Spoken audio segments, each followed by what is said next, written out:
kasih Tuhan Yesus Kristus, dan tak lupa saya ucapkan selamat pagi. Selamat kita akan sehidangan dengan Tuhan lewat kebenaran firman Tuhan pada pagi hari ini. Tentunya patut kita menaikkan pujian syukur kepada Tuhan yang masih memberikan kekuatan, nafas, dan kesehatan kepada Bapak, Ibu, Saudara sekalian, baik yang ada di ruangan ini maupun di tempat masing-masing. Dan biarlah kita mau pergunakan waktu yang ada yang Tuhan sudah anugerahkan di dalam kehidupan kita. Benar-benar kita mau pusatkan hati dan pikiran kita tertuju kepada kebenaran firman Tuhan. Karena firman Tuhan itu hidup dan berkuasa, lebih tajam dari pedang bermata dua, sehingga makan dalam, menceraikan nyawa dan roh, serta sendi dan sumsum, dan tahu menyelidik segala ingatan dan niat hati. Karena firman Tuhan itu adalah Allah sendiri. Pada mulanya adalah firman, firman itu bersama-sama dengan Allah, dan firman itu juga adalah Allah. Untuk itu, mari kita berdoa bersama-sama supaya benar-benar firman Tuhan itu menjadi jawaban di dalam setiap kehidupan kita, terutama menghadapi pandemi yang ada, menghadapi penggenapan firman Tuhan, bahwa kita akan masuk pada masa-masa yang sukar. Untuk itu kita akan baca firman Tuhan yang saya ambil di dalam Wahyu pasal yang ke-6, mulai ayat 5 dan ayat yang ke-6. Untuk menghormati pembacaan firman Tuhan, saya jemput Bapak, Ibu, Saudara sekalian bangkit berdiri. Saya akan baca dalam Alkitab terjemahan lama. Wahyu 6 ayat 5 dan ayat yang ke-6. Firman Tuhan berkata sebagai berikut. Tatkala anak domba itu membuka meterai yang ketiga itu, aku dengar zat yang hidup yang ketiga itu berkata, marilah. Dan aku tampak adalah seekor kuda hitam, dan orang yang duduk di atasnya itu ada neraca di tangannya. Dan aku dengar bunyi seperti suara di tengah-tengah keempat zat yang hidup itu mengatakan, secupak gandum sedinar harganya, dan jelai 3 cupak sedinar harganya. Tetapi minyak dengan air anggur itu janganlah engkau rusakkan. Terima kasih, puji Tuhan, silakan. Bapak, Ibu, Saudara yang kekasih di dalam Tuhan Yesus Kristus, sebagaimana yang telah diungkapkan pada minggu-minggu sebelumnya, bagaimana Tuhan membukakan rahasia Wahyu pasal yang ke-6. Meterai yang pertama berbicara tentang kuda putih, yang tidak lain adalah berbicara tentang Kristus palsu. Meterai yang kedua berbicara tentang kuda merah, berbicara tentang perdamaian dunia sudah dicabut. Dan meterai yang ketiga yang kita baca saat ini adalah berbicara tentang kuda hitam, kelaparan dan kesusahan menimpa dunia ini. Nah, Bapak, Ibu, Saudara yang kekasih, dalam meterai yang ketiga ini dikatakan tatkala anak domba itu membuka meterai yang ketiga. Jadi yang membuka meterai itu adalah anak domba, yaitu berbicara tentang Tuhan Yesus Kristus. Nah, itulah yang menyebabkan dalam pasal yang pertama, Wahyu 6 ayat 1, kuda putih berbicara tentang Kristus palsu. Karena anak domba yang membuka meterai, bagaimana dia yang mau keluar? Jadi yang membuka meterai itu sekali lagi adalah anak domba. Yohanes 1 ayat 29, anak domba yang tidak lain adalah berbicara tentang Tuhan Yesus Kristus. Lihatlah anak domba Allah yang mengangkut dosa isi dunia. Sekali lagi anak domba berbicara tentang Tuhan Yesus. Dialah yang membuka meterai ini.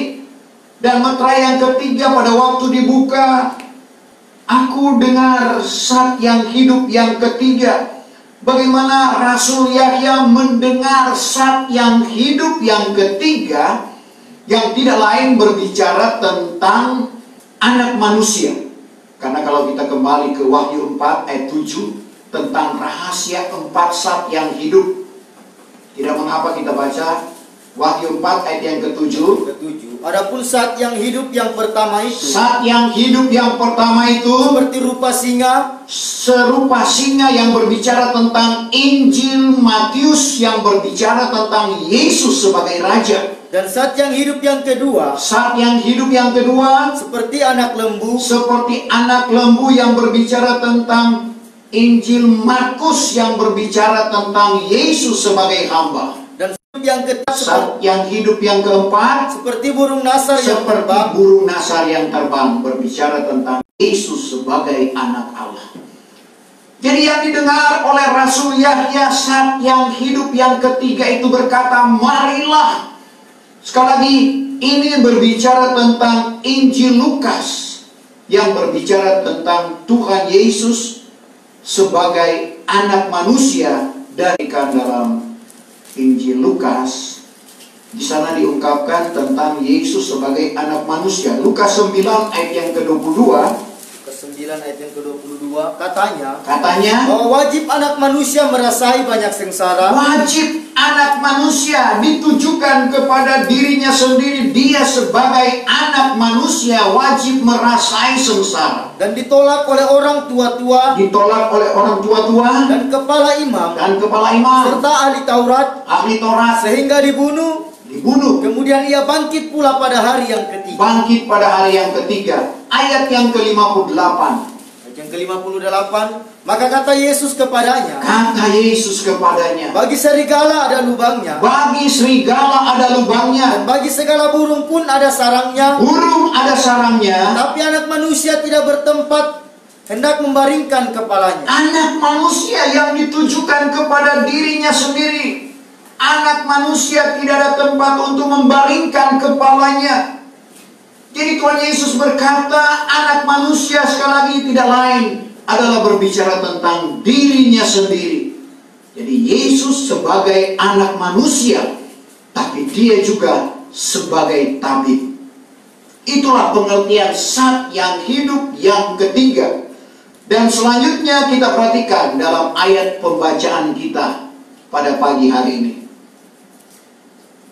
Dikatakan, dan aku tanpa ada seekor kuda hitam, dan orang yang duduk di atasnya itu ada neraca di tangannya. Jadi bagaimana diperlihatkan kepada Rasul Yahya setelah zat yang hidup yang ketiga itu berkata, marilah. Rasul Yahya nampak seekor kuda hitam, dan ada orang yang menunggangi di atasnya yang memegang neraca atau timbangan. Dan penjelasan selanjutnya yaitu dalam ayat 6. Dan aku dengar bunyi seperti suara di tengah-tengah keempat zat yang hidup itu mengatakan, secupak gandum sedinar harganya, dan jelai 3 cupak sedinar harganya, tetapi minyak dan air anggur janganlah engkau rusakkan. Jadi meterai yang ketiga ini berbicara tentang kelaparan dan kesusahan menimpa dunia, baik itu kelaparan rohani maupun kelaparan jasmani. Dan kita perhatikan di sini ada 3 golongan iman: iman jelai, iman gandum, dan iman minyak dan air anggur. Kita perhatikan kehidupan dari Rasul Petrus. Bagaimana imannya, mulai dari iman jelai. Bapak Ibu Saudara, iman jelai itu lebih rendah dari gandum. Kalau di Indonesia, jagung dan beras. Saudara, iman jelai mudah untuk menyangkal Tuhan. Petrus pernah mengalami iman jelai, meskipun dengan mulutnya, saya tidak akan meninggalkan Tuhan, meskipun tersalib. Tetapi Tuhan berkata dalam Lukas 22 ayat 31, iblis akan menanti engkau. Lukas 22 ayat 31. Yang ke-31. Hai Simon, Hai Simon, Simon, hai Simon, tengoklah iblis sangat meminta kamu, tengoklah iblis sangat meminta kamu, hendak menampi kamu seperti gandum. hendak menanti kamu seperti gandum. Dan Tuhan berkata kepadanya bahwa meskipun dengan pernyataan yang luar biasa yang disampaikan oleh Petrus, orang lain bisa meninggalkan Tuhan, tapi aku ini tidak. Pada waktu Yesus ditangkap, memang dia tidak meninggalkan Tuhan, tapi dia ikut Tuhan dari jarak jauh, saudara. Dan akhirnya kita perhatikan dalam ayat 54, mulai di sana dikatakan, Lukas 22 ayat 54, maka mereka itu pun menangkap Yesus. Mereka menangkap Yesus, Lalu membawa dan mengantarkan dia ke rumah imam besar. membawa Tuhan Yesus ke rumah imam besar, tapi Petrus juga ikut Tetapi Petrus mengikut dari jauh. dari jauh. Apabila mereka itu sudah menyalakan api di tengah-tengah halaman balai dan duduk bersama-sama, lalu Petrus pun datang duduk di antara mereka itu. Petrus juga turut bersama-sama. Maka seorang dayang tatkala melihat dia dekat api yang menyala, lalu menatap dia sambil berkata, orang ini juga beserta dengan dia. Jadi dayang datang dan berkata, orang ini juga bersama dengan dia. Tetapi ia bersangkal katanya, Petrus menyangkal katanya, hai perempuan, hai perempuan, aku tiada kenal dia. aku tidak kenal dia. Sampai 3 kali. Saudara, datang yang kedua, aku tidak kenal dia. Sampai dia bersumpah, aku tidak mengerti apa yang engkau katakan. Padahal dayang itu berkata, dari logat bicaramu, engkau adalah murid Tuhan. Tapi sebelumnya Tuhan sudah berkata kepada Petrus, Petrus, sebelum ayam berkokok, engkau sudah menyangkal aku 3 kali. Kalau kita membaca cerita tadi, setelah 3 kali Petrus menyangkal Tuhan, ayam pun berkokoklah. Saudara, satu hal yang luar biasa Tuhan memang sudah katakan terlebih dahulu.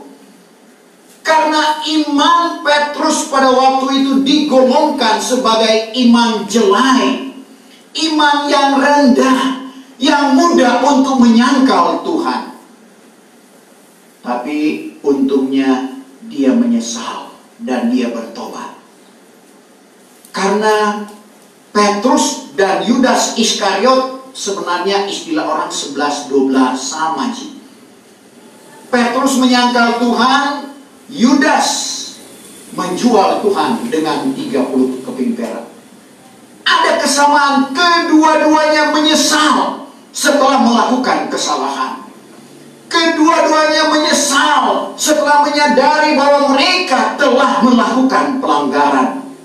Cuma beda, kalau Petrus dia menyesal dan dia bertobat. Karena Kisah 3 ayat yang ke-19, hendaklah kamu menyesal dan bertobat supaya dosamu diampuni. Dosa kita diampuni kalau kita menyesal dan bertobat.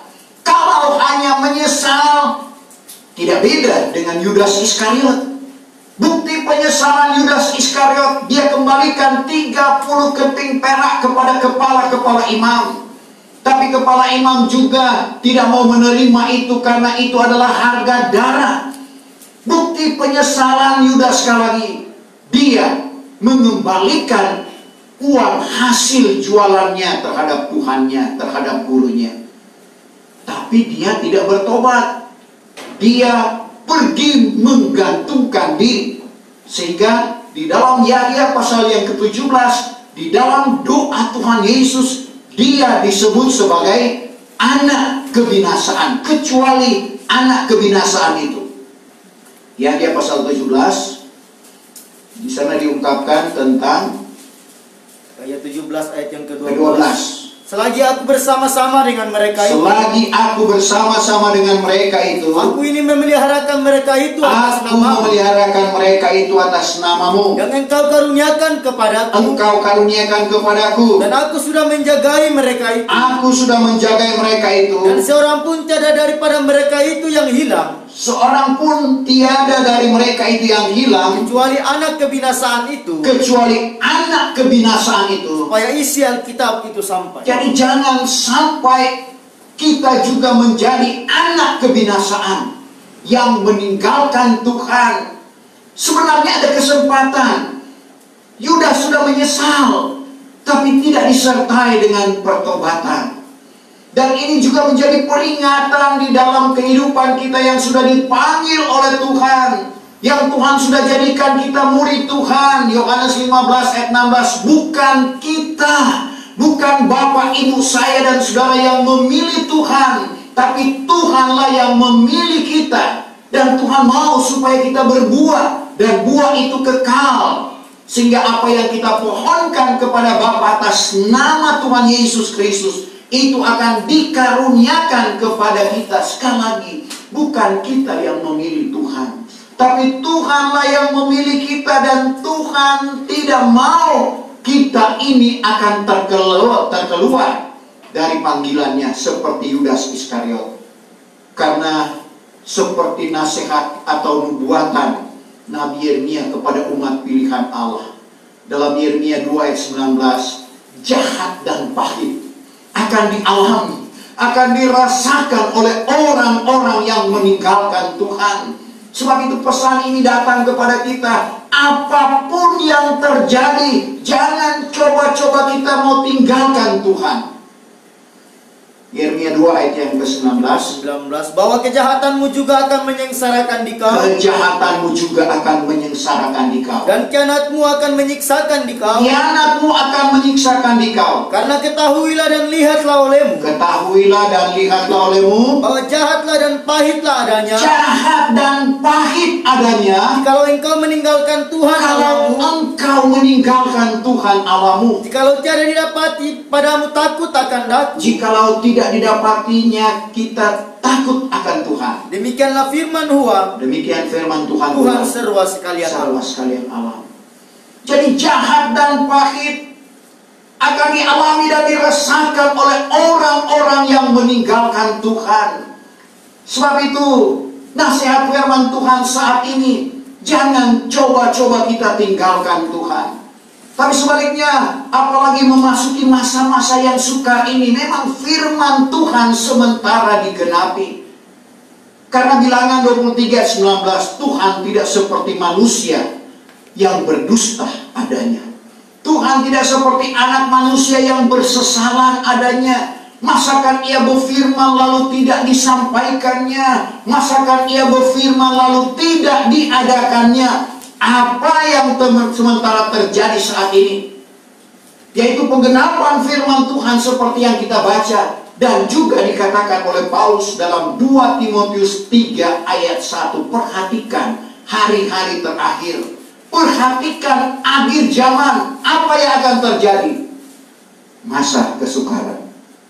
2 Timotius 3 ayat 1. Pertama, perhatikanlah pada akhir zaman akan datang kelak suatu masa yang sukar. Perhatikanlah, akhir zaman akan datang masa yang sukar. Dan inilah yang diperhadapkan kepada Bapak Ibu saya dan saudara. Inilah yang diperhadapkan kepada dunia saat ini. Bukan cuma kita yang ada di sini, tapi kita perlu ingat janji Tuhan. Minyak dan air anggur jangan engkau rusakkan. Nanti kita ikuti penjelasannya sebentar. Jadi kita perhatikan, ada iman jelai. Seperti Petrus pernah mengalami iman jelai, sehingga mudah untuk menyangkal Tuhan. Ada iman gandum, jadi lebih tinggi daripada jelai. Bagaimana kita lihat peningkatan iman dari Rasul Petrus setelah Tuhan Yesus bangkit dari antara orang mati. Bertemulah Yesus dengan Petrus di dalam Yahya pasal yang ke-21, dan Tuhan bertanya 3 kali kepada Petrus. Saudara, 3 kali Petrus menyangkal Tuhan. Begitu juga 3 kali Tuhan bertanya kepadanya, hai Simon, anak Yahya, yaitu Petrus, adakah engkau mengasihi aku? Tuhan saja yang mengetahui bahwa hamba ini mengasihi Tuhan. Gembalakanlah anak dombaku. Begitu juga kedua kali. Hai Simon anak Yahya, adakah engkau mengasihi aku? Tuhan saja yang tahu bahwa hamba mengasihi Tuhan. Gembalakanlah domba-dombaku. Sampai ketiga kali Tuhan bertanya, hai Simon anak Yahya, adakah engkau mengasihi aku? Petrus menangis, Bapak Ibu Saudara, karena sampai 3 kali Tuhan bertanya kepadanya.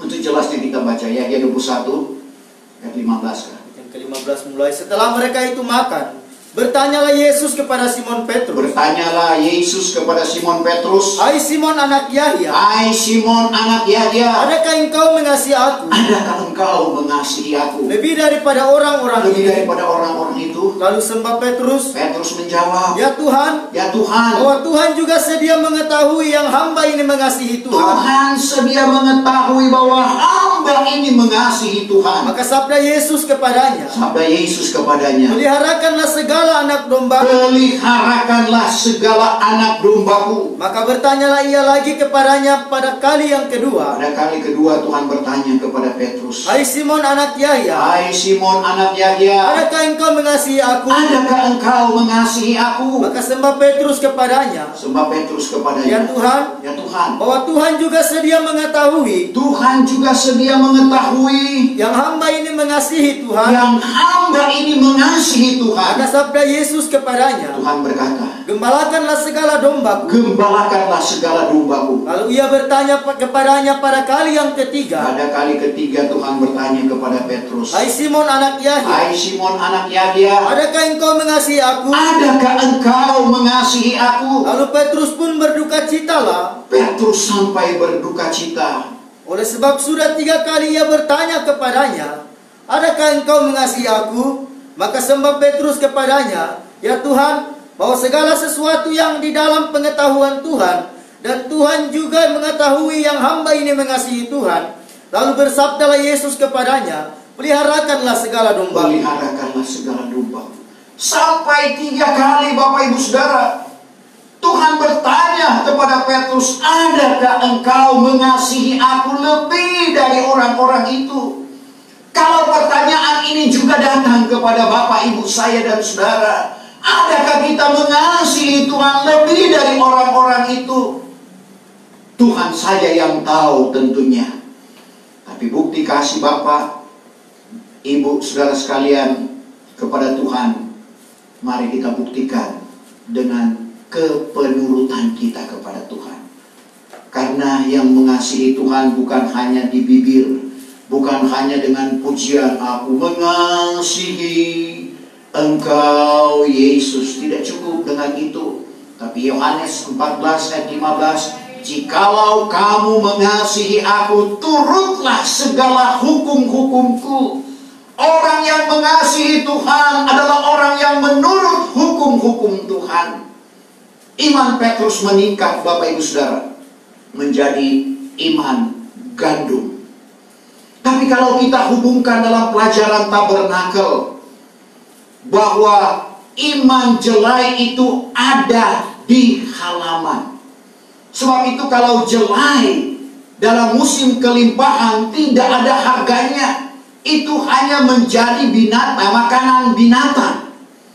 Iman jelai itu akan menjadi makanan binatang, Bapak Ibu Saudara, karena tidak akan terukur. Coba kita perhatikan dalam Wahyu pasal yang ke-11 ayat 1. Ukur yang seperti tongkat Rupanya berbicara tentang firman Tuhan. Firman Tuhan yang akan mengukur tingkatan iman Bapak Ibu saya dan saudara. Dengan katanya, bangkitlah dan ukurlah bait Allah, dan tempat korban, dan segala orang yang sembahyang di dalamnya, itu. Dan biarkanlah halaman yang di luar bait Allah itu, jangan diukur dia, karena sudah diberikan kepada orang kafir, yang berbicara tentang antikris yang akan melanda pada meterai yang ke-7. Dan negeri yang kudus itu akan dipijatnya. 42 bulan lamanya. 42 bulan atau 3,5 tahun atau 1260 hari. Jadi kita lihat iman jelai kalau dihubungkan dengan 7 tingkat iman. Mendengar firman, percaya, terima Tuhan Yesus. Itu dasar, langkah yang pertama. Kedua, menyesal dan bertobat. Ketiga, mengeluarkan buah-buah pertobatan. Keempat, baptisan air. Itu baru di halaman. Sebab itu Paulus kepada jemaat yang ada di Ibrani mengajak jemaat yang ada di Ibrani untuk melangsungkan kehidupan rohaninya. Jangan hanya tinggal di baptisan air. Meskipun sesuai dengan firman Tuhan yang kita sudah lakukan, tapi kalau masih dalam baptisan air itu golongan iman jelai atau masih di halaman, masih terancam. Sedangkan sudah golongan gandum, Bapak Ibu Saudara, itu berbicara tentang kanak-kanak rohani, masih terancam. Karena kita perhatikan, kanak-kanak rohani akan terombang-ambing dengan segala jenis angin pengajaran. Sama dengan jemaat yang ada di Ibrani, sama dengan jemaat yang ada di Efesus. Ibrani pasal 5 ayat 11, bagaimana Paulus mengungkapkan kepada mereka, ditinjau dari sudut waktu, ditimbang lamanya patut jemaat yang ada di Ibrani untuk menjadi guru. Tetapi wajib mereka mendapat alif bata firman atau dasar-dasar firman. Untuk jelas kita baca Ibrani 5 ayat 11.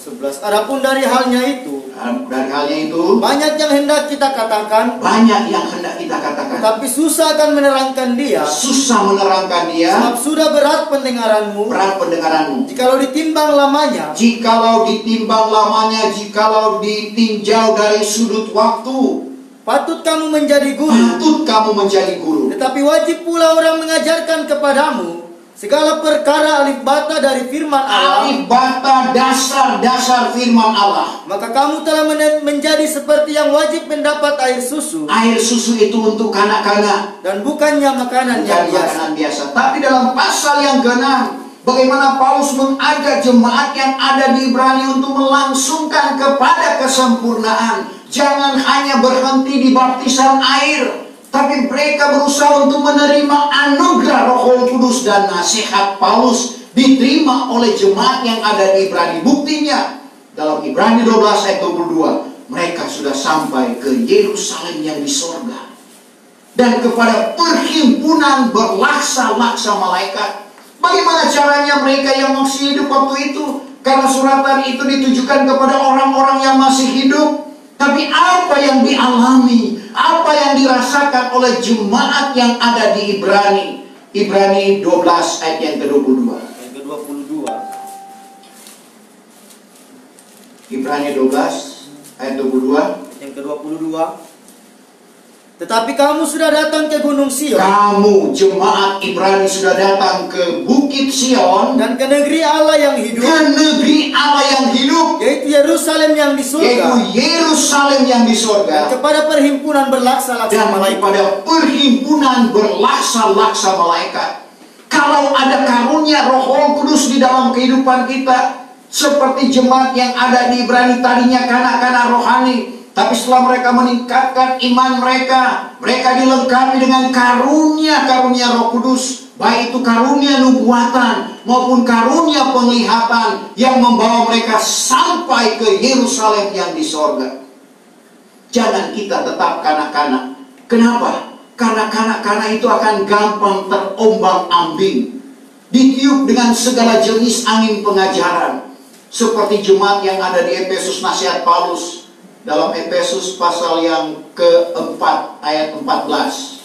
14, supaya jangan lagi kita menjadi kanak-kanak, supaya jangan kita menjadi kanak-kanak, beralun-alun seperti gelombang, beralun-alun seperti gelombang, dan ditiup oleh segala jenis angin pengajaran, ditiup oleh segala jenis angin pengajaran, dengan semudaya manusia dan cerdiknya, semudaya manusia dengan cerdiknya, yang membawa kepada segala akal yang sesat. yang membawa kepada segala akal yang sesat. Kalau kita hanya berhenti pada kanak-kanak rohani, sekali lagi kehidupan kita akan terancam. Sebab itu kita perhatikan dalam Wahyu pasal yang ke-12, ayatnya yang ke-17. Di situ ada dua golongan orang-orang yang akan masuk pada zaman antikris. Orang-orang yang akan tertinggal, yang akan menjadi mangsa daripada ular tua ini, yang akan dicampakkan ke bumi pada waktu itu. Wahyu 12 ayat 17. Maka naiklah mara naga akan perempuan itu, Naiklah mara naga akan perempuan, yaitu benih yang tertinggal, lalu pergi memerangi benih perempuan itu yang lagi tinggal. Perempuan di sini berbicara tentang gereja Tuhan, berbicara tentang gereja Tuhan, bukan gedung, bukan merek, tetapi pribadi orang-orang, yaitu segala orang yang menurut hukum-hukum Allah, yang menurut hukum-hukum Allah, yaitu orang yang melakukan hukum Taurat, sedangkan kita ada di hukum anugerah dan kebenaran, serta berpegang kepada kesaksian Yesus. Berpegang kepada kesaksian Kristus. Yang penting percaya. Jadi dua golongan ini yang akan tertinggal, yang akan diperangi oleh ular tua ini, karena mereka akan tertinggal. Jadi yang memegang hukum-hukum Allah. Kita ada di hukum anugerah dan kebenaran. Hukumnya bertobat, berbaptis dengan nama Yesus Kristus akan jalan keampunan dosamu, lalu beroleh anugerah Roh Kudus. Kalau kita hanya memegang hukum Taurat di zaman Roh Kudus, kita akan tertinggal masuk pada zaman antikris. Kalau kita hanya berpegang kepada kesaksian Kristus, yang penting percaya, kita juga akan tertinggal. Dan yang berikut, sebenarnya ada orang-orang yang sudah dewasa rohani, sudah akhir balik. Ini perumpamaan yang diumpamakan oleh Tuhan Yesus dalam Matius 25 ayat 1 sampai ayat 13. Ada 10 anak darah. Anak darah adalah orang yang sudah akhir balik, yang berbicara sebenarnya tentang orang-orang yang sudah dewasa rohani. Tapi ada yang bodoh, 5. Ada 5 yang bijak. Yang bijak ini ada pelita, ada minyak. Pelita berbicara tentang firman, minyak berbicara tentang Roh Kudus. Dan 5 anak darah yang bodoh, tadinya mereka ada pelita dan minyak, tapi kehilangan, kehabisan minyak. Jadi sebenarnya sudah dewasa rohani, tapi akan tertinggal. Inilah ancaman bagi orang-orang yang bermasa bodoh. Sehingga Paulus dalam Efesus 5 ayat 17, jangan kamu bodoh, melainkan hendaklah mengerti apa kehendak Tuhan. Lalu iman, minyak, dan air anggur. Jadi 3 golongan yang juga dihubungkan dengan Matius 24 ayat 19. Perempuan mengandung, gereja mengandung. Perempuan menyusui, berbicara tentang gereja menyusui. Dan gereja yang terpilih. Perempuan mengandung, perempuan menyusui, itu terancam, Bapak Ibu Saudara, akan dimangsa oleh ular tua. Artinya akan masuk pada zaman antikris. Tapi orang yang terpilih itu sama dengan minyak dan air anggur. Iman, minyak, dan air anggur adalah orang-orang yang melakukan hukum di zaman Roh Kudus. Bertobat, berbaptis dengan nama Yesus Kristus akan jalan keampunan dosa, lalu beroleh anugerah Roh Kudus. Iman, minyak, dan air anggur ini akan terpelihara. Apa yang didengar oleh Rasul Yahya, bahwa minyak dan air anggur tidak akan dirusakkan. Masuk pada masa yang sukar, justru berlaku Maleakhi 3 ayat 18. Kamu akan menoleh ke kiri, ke kanan, menoleh ke belakang, melihat ke depan. Bedanya antara orang yang beribadah dan yang tidak beribadah. Jadi pentingnya beribadah atau berbakti kepada Tuhan. Bedanya antara orang benar dan orang fasik, Tuhan bedakan. Sama-sama masuk pada masa yang sukar ini.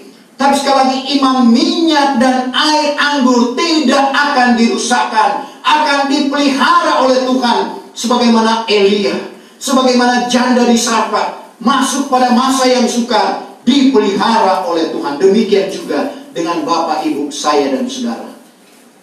Sebab itu kita perhatikan, ini belum klimaksnya, belum puncak kelaparan rohani.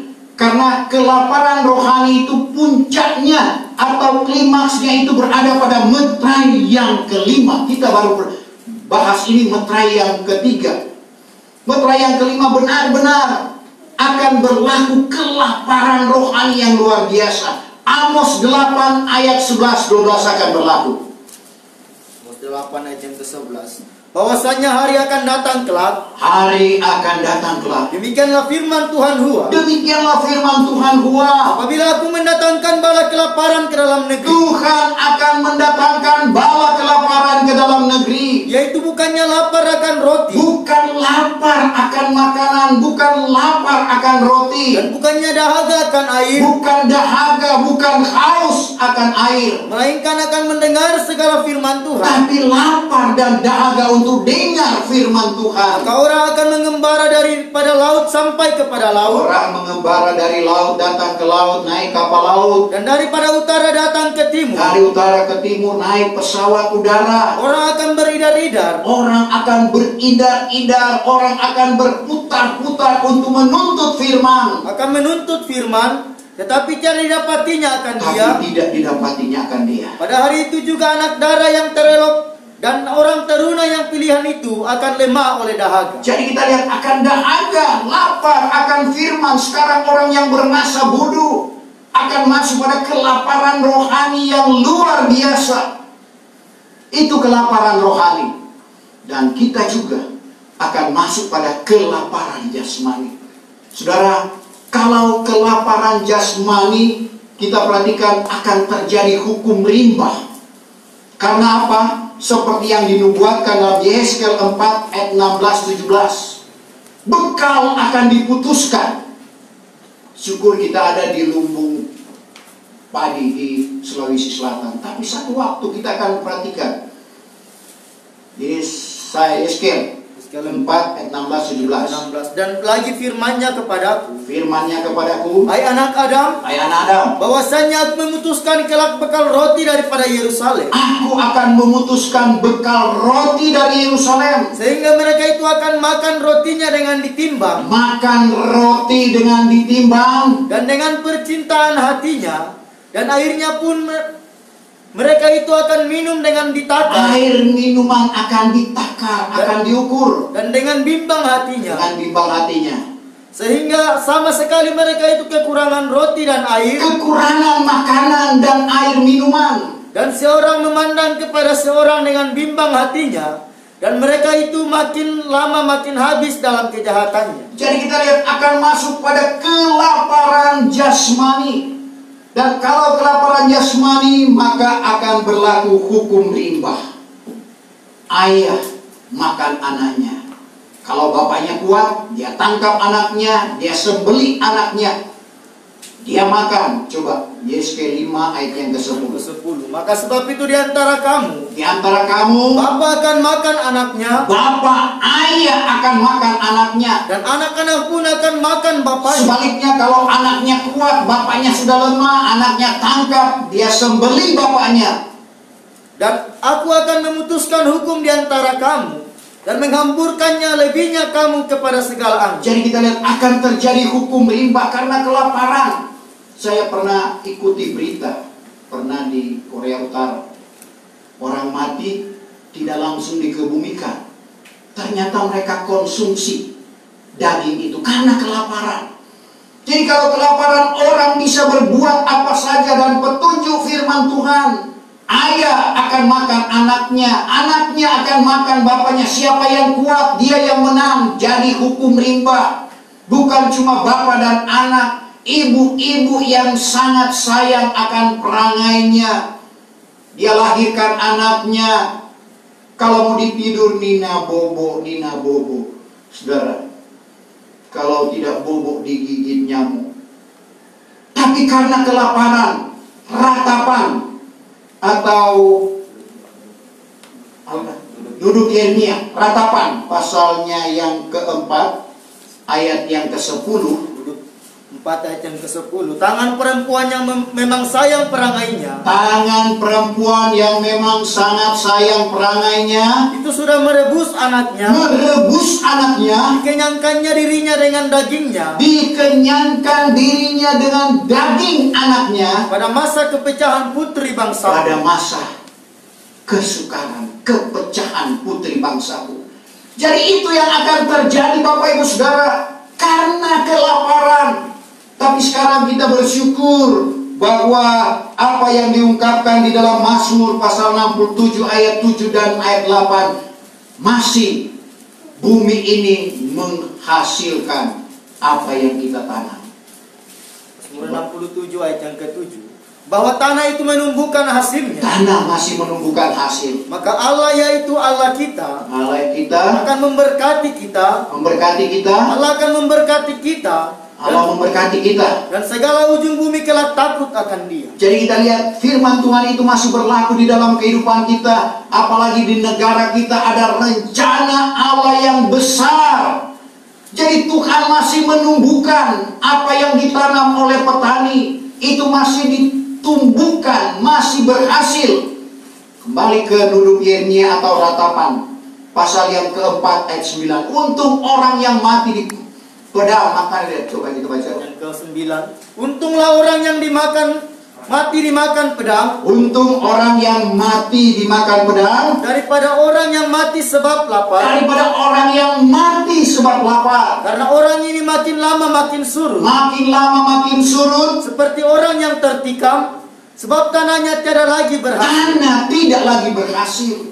Meskipun ada ladang, meskipun ada sawah, kalau tidak bertumbuh, tidak berhasil. Ini firman Tuhan. Apa yang kita mau makan? Tapi sekali lagi, minyak dan air anggur janganlah engkau rusakkan. Janji Tuhan kepada orang yang melakukan kebenaran firman Tuhan akan dipelihara oleh Tuhan. Sama-sama orang benar, sama-sama orang jahat akan masuk pada masa yang sukar. Tapi Tuhan tetap akan bedakan. Banyak cara Tuhan membedakan, seperti yang saya sentil tadi, yang diungkapkan dalam 1 Raja-Raja pasal yang ke-17. Janda di Sarfat yang tinggal tepung sedikit. Minyak yang ada di buli-buli tinggal sedikit. Dia sudah pungut kayu bakar bersama dengan anak laki-lakinya. Datang Nabi Elia karena dia diutus oleh Tuhan. Sungai Kerit sudah kering. Dia disuruh ke Sarfat, bukan disuruh kepada orang kaya, tetapi kepada janda miskin yang tinggal punya tepung sedikit, yang tinggal punya minyak sedikit. Dia datang, dia minta air. Saudara, belum lagi janda ini memberikan dia air, dia bilang, buatkanlah aku apam. Dia berterus terang, kami sudah pungut kayu bakar beserta anak saya. Punya tepung sedikit, minyak sedikit, kami akan masak, lalu makan dan mati. Sudah tidak ada bekal. Tapi janda di Sarfat, dia mengikuti apa yang dikatakan oleh Nabi Elia. Dia melayani Tuhan lewat Nabi Elia. Dan apa yang terjadi? Mujizat terjadi. Minyak sedikit, tepung sedikit, tidak pernah habis selama musim kemarau pada waktu itu. Sampai datang musim hujan, tinggal sedikit, itu tidak habis. Luar biasa kalau kita bersama-sama dengan Tuhan. Sebab itu firman Tuhan, rahasia firman Tuhan diungkapkan kepada Bapak, Ibu, saya dan saudara, supaya mata kita tertuju kepada Tuhan dan kita mau andalkan Tuhan di dalam kehidupan kita, sehingga janji Tuhan menjadi milik dan bagian kita. Kita akan masuk di dalam acara perjamuan suci. Kita akan baca firman Tuhan yang saya ambil dalam Yohanes pasal yang ke-6 mulai ayat yang ke-48. Firman Tuhan berkata sebagai berikut. Aku inilah roti hidup itu. Nenek moyang kamu telah makan mana di padang belantara, dan mati juga mereka itu. Inilah roti yang turun dari sorga, supaya orang makan daripadanya dan tiada mati. Aku inilah roti yang hidup yang turun dari sorga. Jikalau barang seorang makan daripada roti ini, ia akan hidup selama-lamanya. Dan roti yang aku akan berikan itu, yaitu tubuhku, karena kehidupan isi dunia ini. Lalu berbahaslah orang Yahudi di antara sama sendirinya sambil berkata, bagaimanakah orang ini dapat memberi kami makan tubuhnya?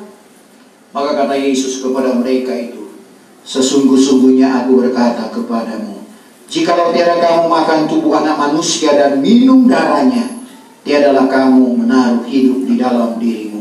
Barang siapa yang makan tubuhku dan minum darahku, padanya lah hidup yang kekal, dan aku ini akan menghidupkan dia pada hari kiamat. Karena tubuhku itu makanan yang sungguh-sungguh, dan darahku itu minuman yang sungguh-sungguh.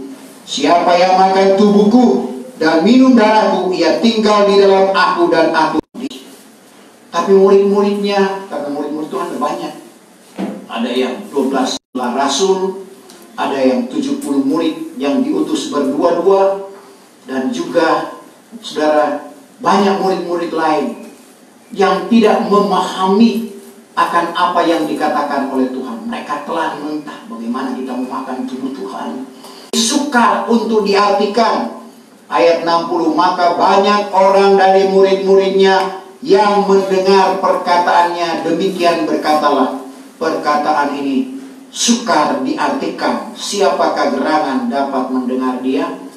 Dan akhirnya ada juga banyak mundur dan tiada lagi berjalan dengan dia. Ini menjadi peringatan juga kepada Bapak, Ibu, saya dan saudara. Yudas jelas-jelas sama-sama dengan Tuhan, makan, minum, tidur bersama dengan Tuhan, dengar langsung pengajaran Tuhan, toh bisa menyangkal Tuhan. Ini menjadi peringatan di dalam kehidupan kita. Tapi pada waktu Tuhan berkata kepada murid-muridnya dalam ayat 67, lalu kata Yesus kepada ke-12 muridnya itu, kamu ini hendak pergi juga kah? Maka saud Simon Petrus kepadanya, ya Tuhan, kepada siapakah kami akan pergi? Hanya Tuhan saja yang menaruh perkataan hidup yang kekal.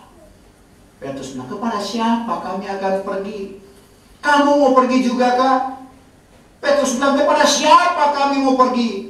Hanya Tuhan yang menaruh perkataan hidup yang kekal. Sehingga mereka tetap bersama-sama dengan Tuhan. Hanya Yudas, anak kebinasaan itulah yang menyangkal, menjual Tuhan. Tuhan kiranya memberkati. Kita nyanyikan itu pujian salibnya, salibnya. Semoga hamba Tuhan laki-laki tetap di depan.